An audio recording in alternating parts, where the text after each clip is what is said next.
My vegan journey in 12 steps. 1. I'm omnivore. 2. I watch Forks Over Knives documentary.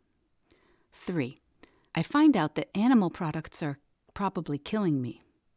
4. I learn animal products are probably killing my parents and my husband. 5. I notice animal products are making me old before my time. 6. I fully realize how animals are being tortured in industrial farming. 7. Discover how industrial animal agriculture is a significant cause of greenhouse gases, deforestation, soil erosion, depletion, antibiotic resistance, and water waste. 8. I revisit that part about animal products making me look old before my time. 9. I spend about 4 years struggling on and off to commit to a vegan diet. 10. I'm vegan. 11. I realize it wasn't actually that hard. 12. I'm coming for you.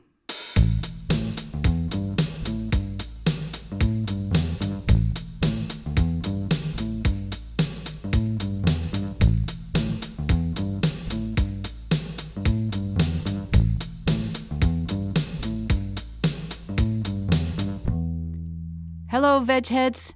You're listening to Veg Your Best, the plant-based podcast. My name's Michele Olander. I'm a certified life coach, a practicing vegan, and I'm here every week to try and convince you to show up, to eat more plants, and not wait a single second longer to set an impossible goal, whatever that is for you. Episode 14, Your Vegan Journey, The Call to Adventure. So hi, Veg Heads. You may know and you may have heard in the past that I sometimes get a little, gaggy about using the term vegan journey. I don't know why, really. It just sounds a bit self-important, maybe. And so whenever I notice I've got a strong negative reaction to something, I have this bad habit of thinking I need to spend a bunch of time investigating it. So the vegan journey, it sounds a lot to me like, the hero's journey, obviously.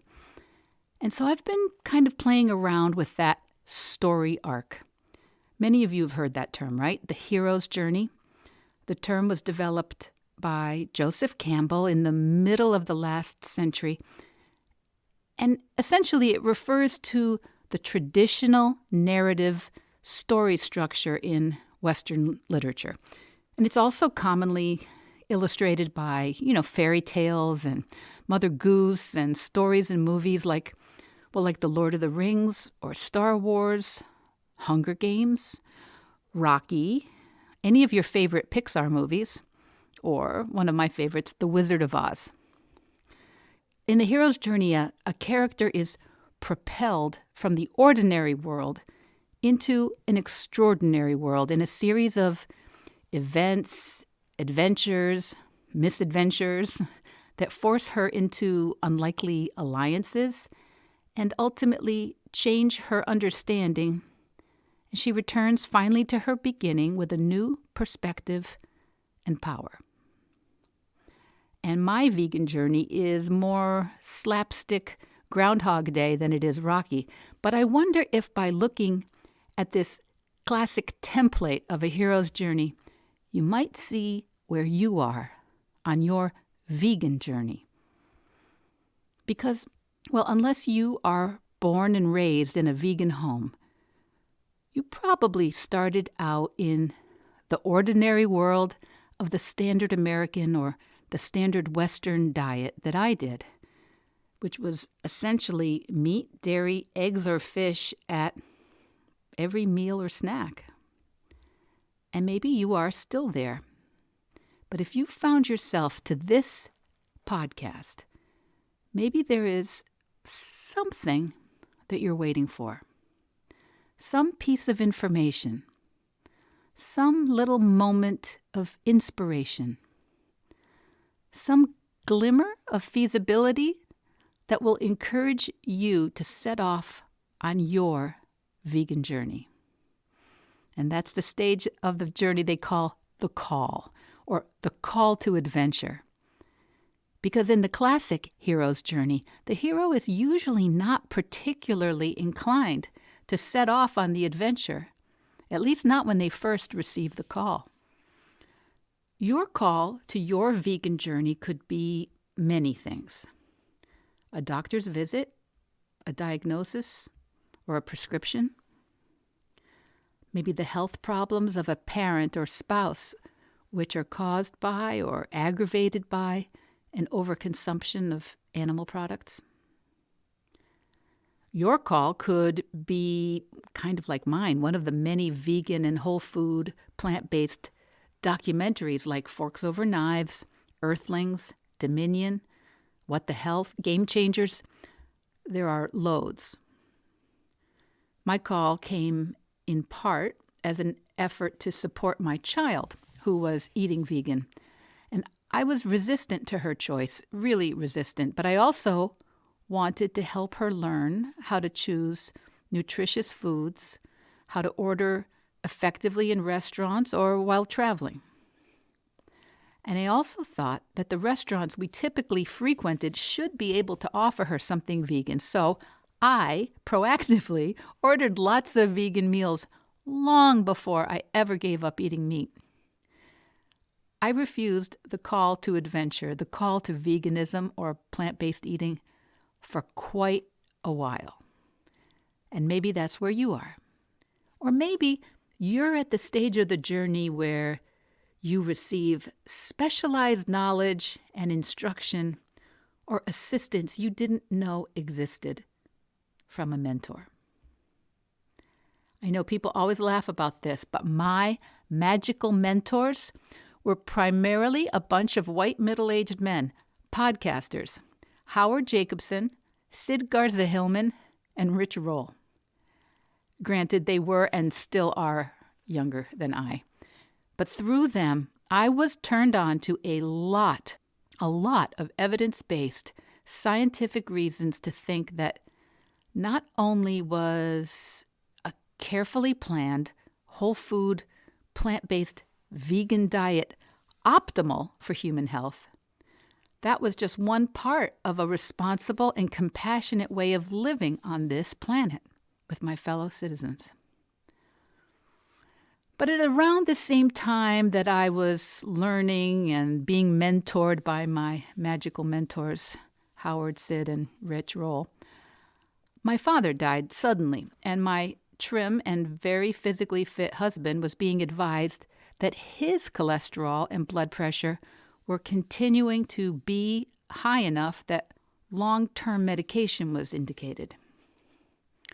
And through those magical podcasting mentors, I had been reading and listening to a litany of plant-based MDs, researchers, dietitians, and so I asked my husband to eat vegan every meal and snack except for his dinner for 6 weeks, just to see if it made any difference to his blood levels of cholesterol and his blood pressure. That's when I committed to a fully vegan diet, and then that was that. My husband's blood pressure and cholesterol came down precipitously, so completely, in 6 weeks that even now, 5 years later, he still has not been prescribed any medications, and he still eats what he wants at dinner, usually fish. Would I like him to give up fish? Well, I respect the sovereignty of human beings to choose their own way. But yes, I would. But so far, so good. And I respect your sovereignty to choose your own way. And if you've listened this far, I'm going to ask you why.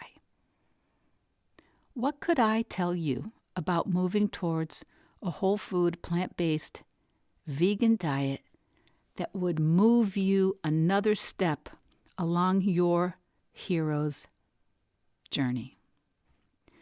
You know, according to the Center for Nutrition Studies at Cornell University, in the top 10 causes of death, diet including the amount of animal products versus whole plant-based foods, diet is implicated in coronary disease, cancer, chronic lower pulmonary disease, stroke, Alzheimer's, diabetes, and kidney disease.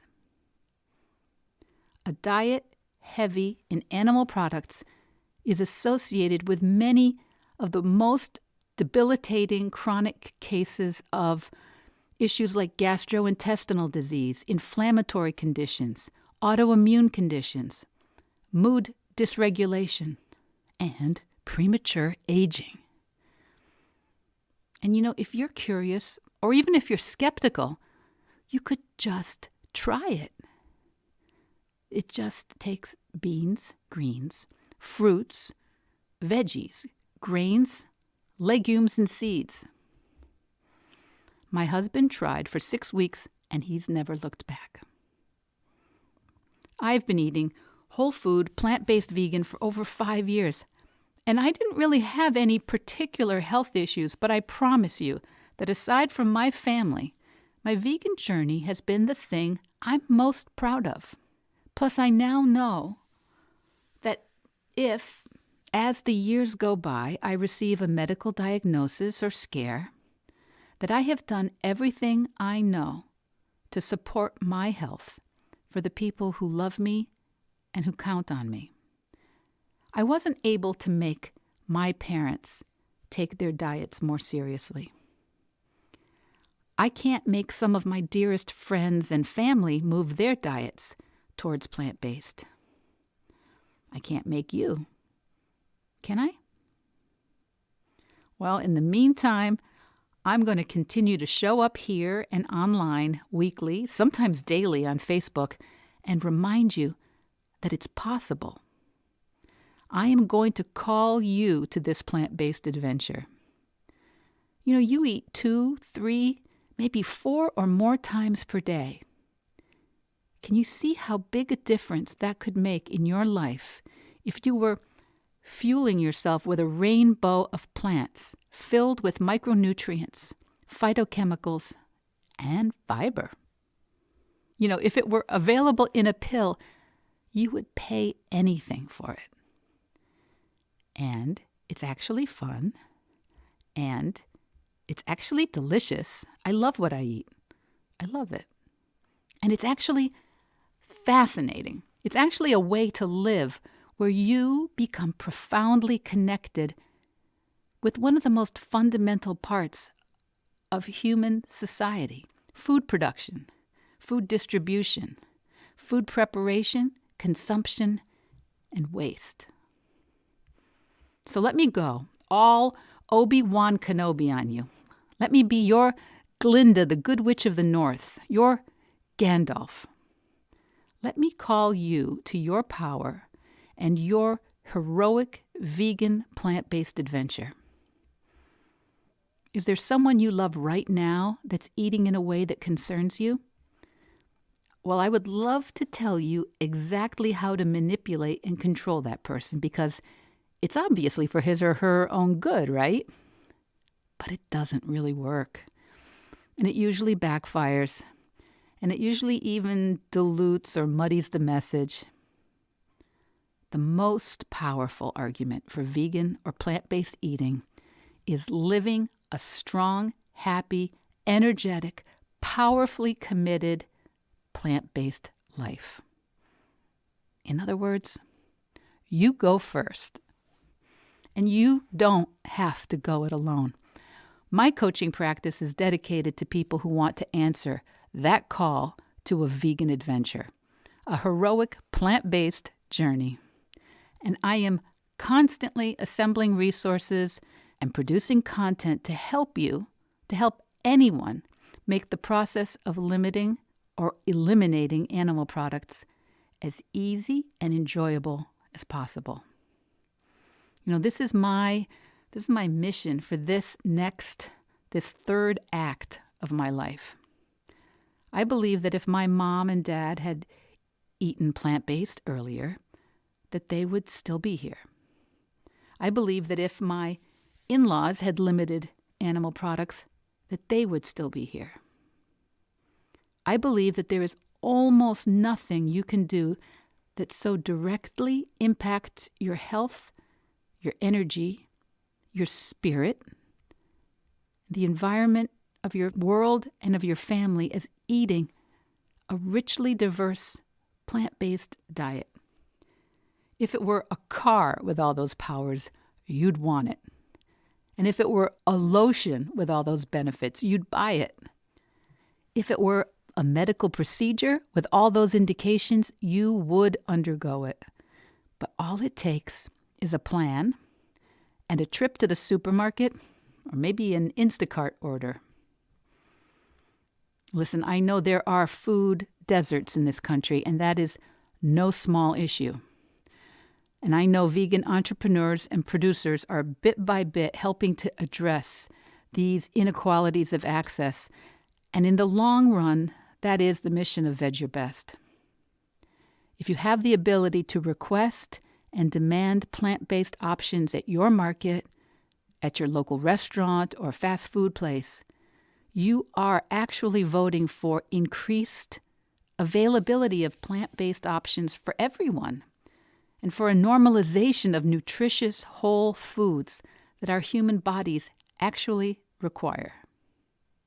At Vedge Your Best, my mission this year is to coach and assist people who are ready to see for themselves how plant-based can transform their lives. By early 2022, I hope, my mission is to widen this coaching practice to include a variety of plant-based resources and professionals. And by 2023, well, that's when I think the big Vedge Your Best adventure journey will be unveiled. If you're ready to answer this call to adventure, this call to Vedge Your Best, email me.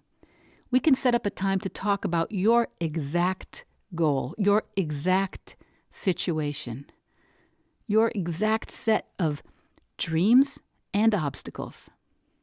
It's mid-December 2020, and there is no time like the present to get off the starting line. And by January 1st, you could be well on your way to this magnificent new adventure.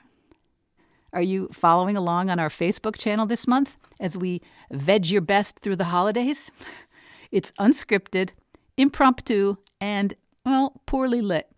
It's my vegan challenge to go in front of the camera more often. You should see it for yourselves. Let me show you, like Glinda, the Witch of the North, how you've had the power all along, my dear, and it was in the produce aisle. Vedge Your Best, podcast production, music, and editing by Charlie Weinshank. Thanks, Charlie. Before you go, it would mean so much to me and the Vedge Your Best team if you would hit subscribe, leave us a 5-star review, or share with someone you think might be interested. Something about algorithms, it helps bump us up a little in the rankings, and that's the best way to help others find the podcast and for us to find our audience. So until next week, make it easy and just Vedge Your Best.